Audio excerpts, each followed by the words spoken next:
Salut tout le monde, bienvenue à tous dans ce nouvel épisode de l'Histoire ou l'influence d'eux. Aujourd'hui, on va parler de nos pères et de ceux qui ont le plus influencé le rap dans le monde entier, le rap US.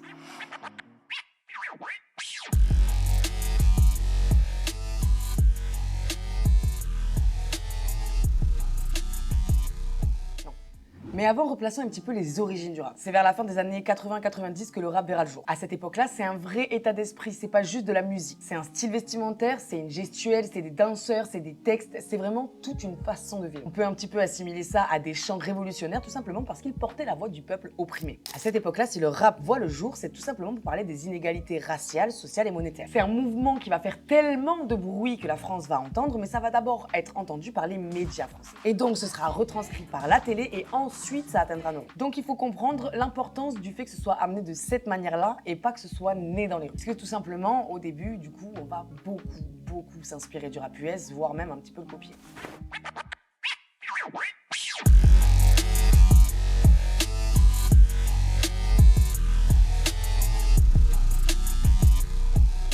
Ça aura pris que quelques années à la France pour entendre ce mouvement et donc pour le retranscrire à la télé. Le problème, c'est que du coup, dans les premiers groupes de rap émergents, on va voir un petit peu des incohérences. Notamment, le port d'armes est autorisé aux US, ce qui fait qu'on en parle énormément dans les textes et qu'on en voit beaucoup dans les clips. En France, à cette époque-là, ce n'est pas le cas et ça ne l'est toujours pas d'ailleurs. Pourtant, les premiers groupes de rap émergents vont parler de drogue et d'armes exactement de la même manière. Ça ne veut pas dire qu'ils n'en sont pas en contact avec, mais ils ont exagéré les faits exactement comme aux US, alors qu'aux US, c'est réel et c'est présent. Ce qui fait qu'au début, le rap français n'a pas réellement d'identité. On a également des choses à dire et des inégalités raciales, sociales et monétaires, mais qui sont quand même relativement moins importantes à ces moments-là qu'aux US. Pourtant, on met la même gravité dans les textes. Alors, est-ce que c'est un mal pour un bien parce qu'il faut tout simplement en parler de ces inégalités-là? Mais est-ce que du coup, on perd pas un peu l'origine du rap qui est de dire ce qu'on a à dire? Dans les textes, on perd un petit peu la pureté de ça. Les premiers rappeurs allaient même copier jusqu'au thème des prods. C'était pas authentique, ça venait pas de nous. Ensuite, le rap va un petit peu se développer, toujours en s'inspirant énormément de l'Amérique, mais en prenant une plume toute différente. Un élan de 12 instincts sensuels et te font dire sans remords que tu es beau ou belle. L'avantage qu'on a dans le rap français, c'est que la langue française, tout simplement, est variée et très nuancée. Donc, on va avoir des plumes qui vont commencer à se démarquer, qui sont d'une beauté presque poétique. Tout en étant pourtant dans la colère et dans le fait de dénoncer des inégalités. C'est quelque chose de très beau qui commence à arriver, mais par contre, sur les thèmes musicaux, sur la mise en avant des clips, etc.,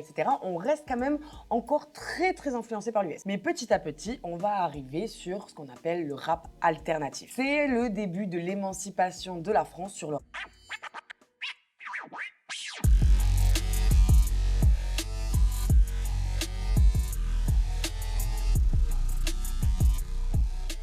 Le rap alternatif, qu'est-ce que c'est? C'est le début de l'ouverture d'esprit du rap. Mais qu'est-ce que ça veut dire l'ouverture d'esprit du rap? Déjà, ça veut dire qu'on va commencer à y insérer des connotations extérieures de pays extérieurs dans la mélodie.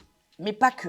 Il y a une ouverture d'esprit sur des personnes qui ne viennent pas forcément de citer aussi. J'explique. Aux US, à cette époque-là, pour un blanc, c'est très compliqué de faire du rap. Tu vas prendre beaucoup de jugements. Encore plus si t'es un blanc qui vient de banlieue. C'est vraiment, le rap, il vient du ghetto et c'est pour les gens du ghetto. En France, il arrive le rap alternatif, où on a une ouverture d'esprit sur le fait que des blancs qui sont pas forcément dans des cités ont aussi des choses à dire. Et c'est là où on va avoir une ouverture d'esprit qui est tout autre, puisque tout simplement, on va ouvrir les textes du rap à des inégalités qui sont autres que sociales, raciales ou monétaires, mais comme émotionnelles.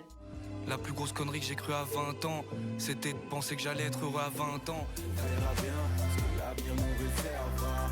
On verra bien. Tu diras certainement que j'exagère, fallait que je te le dise, ou peut-être agis, je te le jure sur la vie de ma mère. Ce qui est beaucoup moins abordé dans le rap US à cette époque-là. Et on commence à avoir des inspirations du style Brassens, les gars. On prend aussi quelques termes et quelques champs lexicaux de la poésie. En France, le rap commence à vraiment prendre une identité. Le rap de ghetto se met à s'inspirer du champ lexical du rap un peu plus alternatif. Le rap alternatif va s'inspirer un peu plus de la vibe ghetto. On commence à avoir un réel mélange et une réelle ouverture d'esprit sur ce quatrième art. On a des piliers du rap alternatif en France, TTC, Orelsan, etc. C'est un petit peu les précurseurs de ce rap-là. Les chants les plus intelligents sont pas toujours ceux qui parlent le mieux.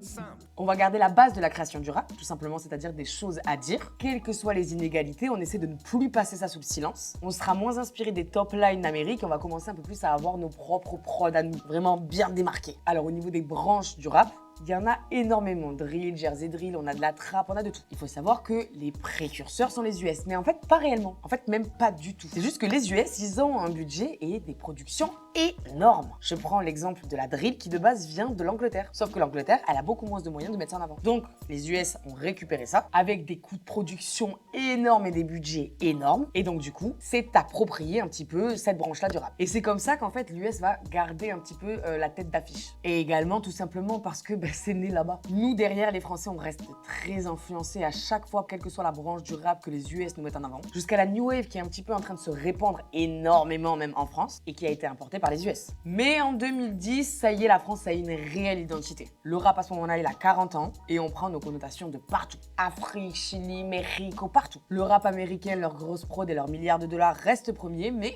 on commence à voir des groupes émerger dans un peu tous les pays. Ce qui veut aussi dire que j'ai parlé de l'influence du rap US sur la France, mais que tous les pays du monde sont influencés par l'US sur le rap. Et ce quatrième art commence à avoir une réelle émancipation et une réelle identité en fonction des pays. Et ça, c'est grave fou. Le rap grandit et il évolue un petit peu à l'image de l'homme. Et il est aussi varié et diversifié. Et au final, c'est ça qui en fait notre force. C'était l'influence du rap US sur le rap FR dans Hippo. C'est ciao les gars.